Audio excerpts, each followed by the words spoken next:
Okay guys, so all we need, I know the dog show is a bit of distraction, so we're going to keep this short and sweet. So what we're talking today about is basically how to keep kids involved in sport long term. We are all very aware of how the obesity epidemic is happening and the numbers are going up and up, and the dropout rate of sports. So everyone have kids?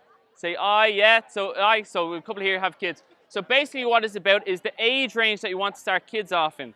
So up until the age of 16, 12 to 16, you would really ideally want to be focusing for kids on movement, on learning movement, called ABCs. I'm going to flick over this and we'll come back to it. Can we just hold that down at the back, please?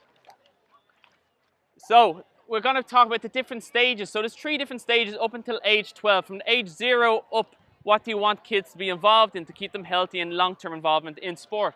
So the first thing is ABCs. That covers agility, balance, and coordination.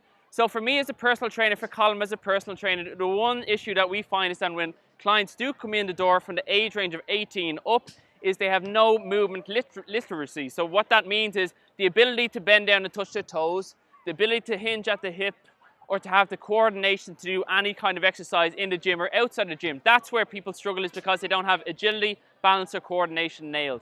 So from the age of 0 up until 12, the best sports to get kids involved in are sports like gymnastics, so that involve movement, tumbling, and coordination.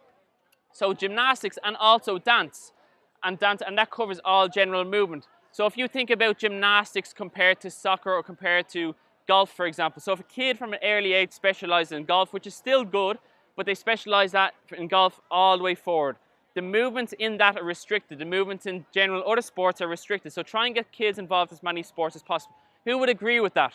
Yes? As many sports as possible. Meet as many people as possible and give them opportunity to learn. So again, we're going back to the issue that people have, is that when they do get to an age of say 16 or 17, 18, the dropout rates in sport are high at that age. So they're restricted by their movement patterns, they're restricted what they can do. So if they have issues at that age of 16 going forward, then how can you get them back involved in sport when they do choose to, when weight starts becoming an issue?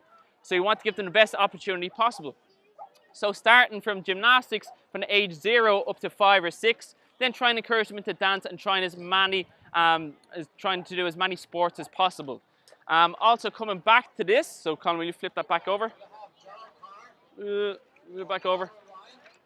So what this translates to is the ability, what stages kids should be going through. So stage 1 would be active sport involvement. Stage 2 from age 6 to 9 is the fundamentals. That's agility, balance, and coordination. So that when they're able to run around and they're hard to hold down is,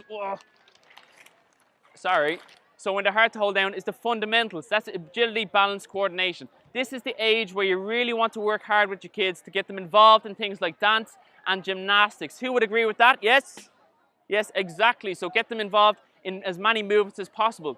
Once they've gone on from that, age 9 to 12, this is around the time like things like the failure start coming into the child's mind if they're playing GAA, is learning how to train. So learning how to train with others around them and involve themselves with whatever sports they're doing.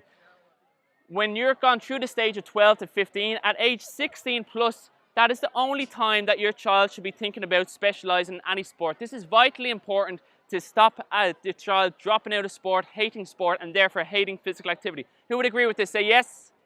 Yes, exactly. So you want them to be able to specialize from the age of 16 plus. The only way you can do this is if you've given them a base of, they've covered the fundamentals of agility, balance, and coordination through gymnastics and dance. Then involving them in teams and also involving them in learning how to train with others, and then they can specialize. Here's James. And then they can specialize going forward. And the last stage is training to win from the age of 16 plus. How this affects this down the bottom of active for life is by giving them the basics. If you do not give them the basics of agility, balance, and general coordination, when they try to do other sports, they really struggle more so than other kids. You may have seen your child possibly struggling at other sports compared to other sports because they don't have the basics of agility, balance, or coordination. So if you don't have those basics set down, with getting them involved in things like gymnastics and dance, where it's the easiest way to learn it, they're going to struggle later on. So that's the best bit of advice that we can give you today, because the age range of most kids here is around from 0 down up to around 12, is trying to involve them in as many sports as possible, number 1. Number 2, gymnastics and dance will be 2 key sports to get them involved in. And number 3 is that get them involved in as many sports as possible from an early age up until an age of 16. Only at age 16, that's when you kind of want to be encouraging them, if they choose to, is to specialise in their chosen sport. So there's the music, there's their cue. So hopefully you've taken away some value from that. If you want this quick talk, just as a bit of a reminder, don't be afraid to put down your name and your email or your name and your phone number, and we'll send it on to you via YouTube so that you can look at it again. If you have any other questions, just ask. Quick fire talk. Hopefully you took something away from it. But there you go, guys. Hopefully that helped a little bit, and thank you very much for listening. Thank you very much. Here you are. You disappeared on me. You need me. I did. I need you here to introduce you, but we couldn't find you.